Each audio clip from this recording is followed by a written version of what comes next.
보통 마무리 단계까지 오면 여러분은 70% 성공하신 겁니다. 즉, 큰 고비는 넘긴 것입니다.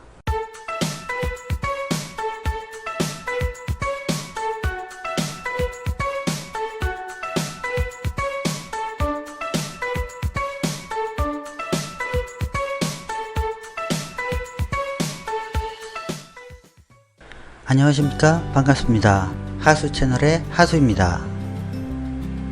지난 회차 영업 프로세스 단계 중 검토 단계에서의 영업 하수와 고수의 차이점에 대해 간단히 알아봤습니다. 혹시 못 보신 분들은 위에 링크를 걸어 놓았으니 먼저 보고 오시는 걸 추천드립니다. 오늘은 하수가 본 고수, 영업 프로세스 마무리 단계에서의 영업 하수와 고수의 차이점에 대해 알아보겠습니다. 보통 마무리 단계까지 오면 여러분은 70% 성공하신 겁니다. 즉, 큰 고비는 넘긴 것입니다. 하지만 100%가 아니므로 방심하면 안 되겠죠? 영업 하수는 마무리 단계에 오면 다 되었구나 하면서 방심을 하는 편입니다. 하지만 영업 고수는 마무리 단계에도 방심을 하지 않습니다. 영업 고수들이 하는 말 중에 계약서에 도장을 찍어야 딜이 끝이 난다라는 말이 있습니다. 이렇듯 끝까지 방심하지 않고 마무리를 하는 게 영업 하수와 고수의 차이점이죠. 영업을 하다 보면 고객이 이 제품으로 윗선에 승인이 났으니까 이제 구매하는 거나 마찬가지입니다. 아니면 이 제품으로 구매할게요 라고 구두로 얘기하거나 우선 협상자에 선정되었습니다 라고 메일이나 문서로 통보를 받았는데도 계약을 하지 못하는 경우도 있습니다.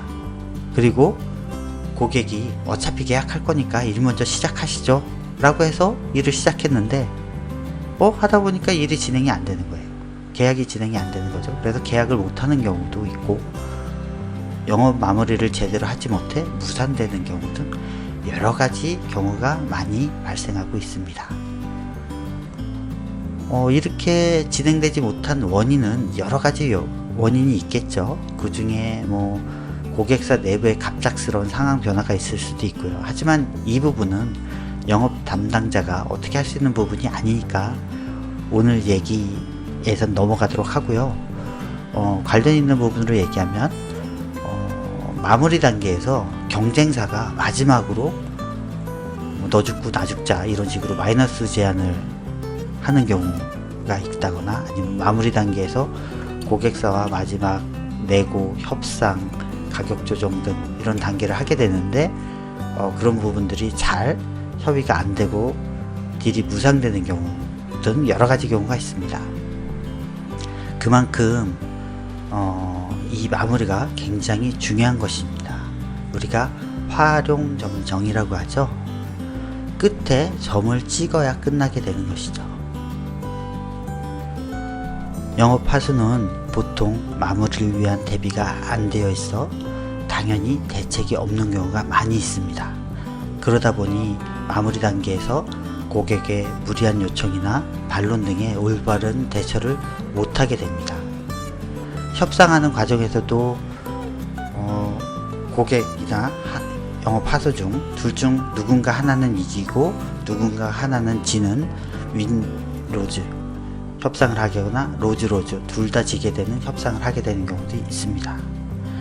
반면 영업 고수는 여러 상황을 대비해 마무리를 위한 여러 가지 대책을 준비해야 하는 편입니다. 그래서 고객이 무리한 요구를 하더라도 준비된 시나리오를 기반으로 고객도 이득을 얻고 우리도 이득을 얻을 수 있는 협상을 통해 윈윈 협상을 하게 됩니다. 이 부분은 나중에 협상 과정이라는 걸 통해서 한번 자세하게 한번 다시 살펴보도록 하겠습니다.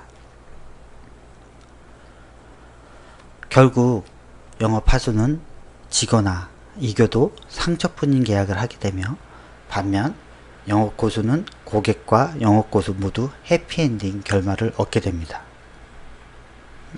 지금까지 영업 프로세스 마무리 단계에서의 영업 하수와 영업 고수의 차이점에 말씀드렸습니다. 여러분은 영업 고수처럼 행동하고 계십니까?